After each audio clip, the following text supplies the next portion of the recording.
What's going on, guys? Jared Romero here with All Wrapped Up Customs 505, and today we're going to be doing a intake horn upgrade on my truck.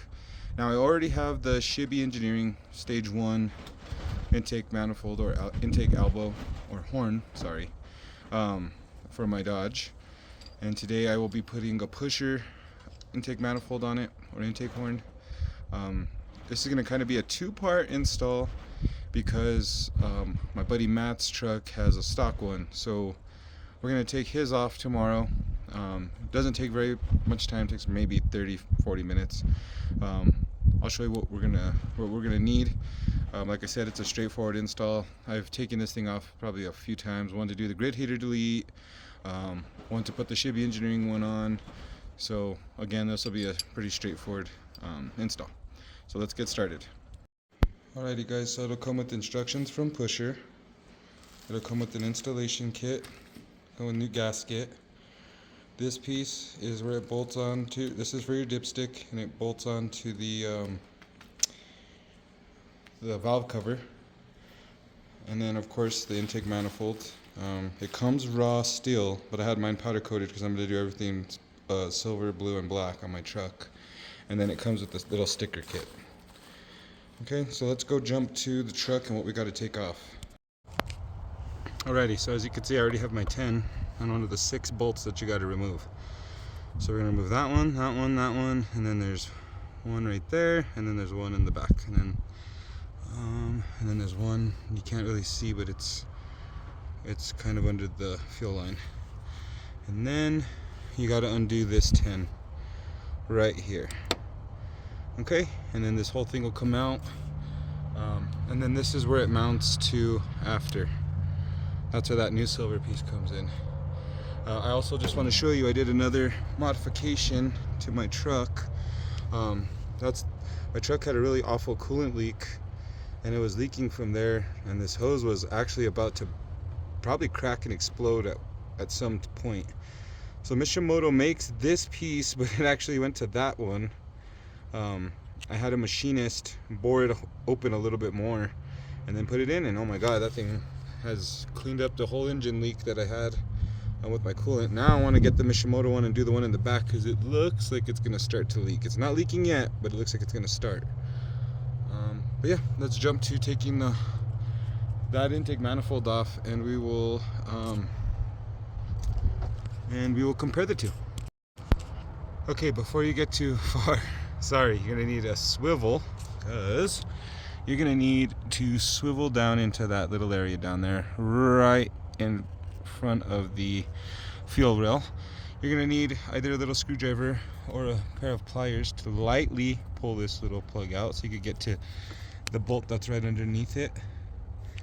And that's all you should pretty much need. Sorry, so a swivel, a pair of pliers, and a little screwdriver to get the breather out. Alrighty, so I pulled mine off. You're going to need a 14 to get this map sensor out. I think it's a map sensor. And then you're going to need to disconnect your mass airflow sensor. So don't take this out until you disconnect this sensor. And unscrew this out of the back. And then you're going to have to wiggle it out of this rubber boot. You're going to fight with it for a little bit, but just be patient and it'll pop out. And mine was actually a 12, so sorry about that. I thought it was a 10, but it's a 12.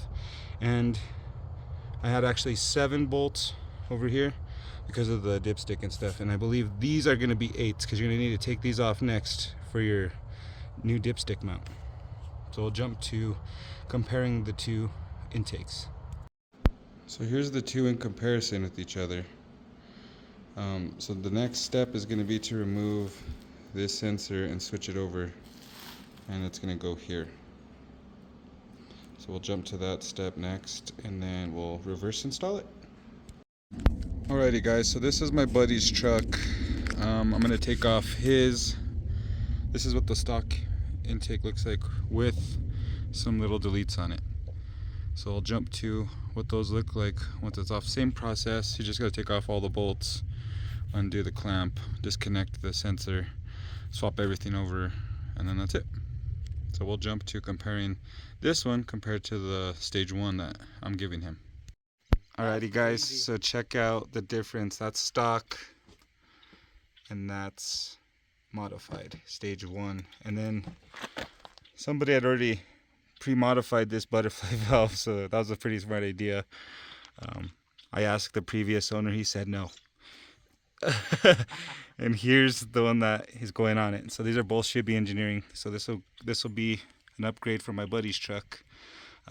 So yeah, and I'll jump to showing you guys what mine looks like after. Okay, and there's the end result. I like the way the fit and finish. I was a little bit tricky to get in, but overall pretty straightforward install. I wanted to add that I found out what this is. This is not a map sensor. This is an EGT probe for the stock EGR that goes on the top of the old stock intake manifold. The Shibby Engineering had the port for it, so I just put it in, but since I have everything deleted, I don't need it anymore and it's just unplugged now. So hope you guys like the install. Pretty straightforward. Like I said, I've liked how this is performing. Makes my turbo whistle pretty loud too, so that's always a bonus. So yeah, like, comment, and subscribe if you guys have any questions. Again, I looked this up. This is an EGT probe for the EGR.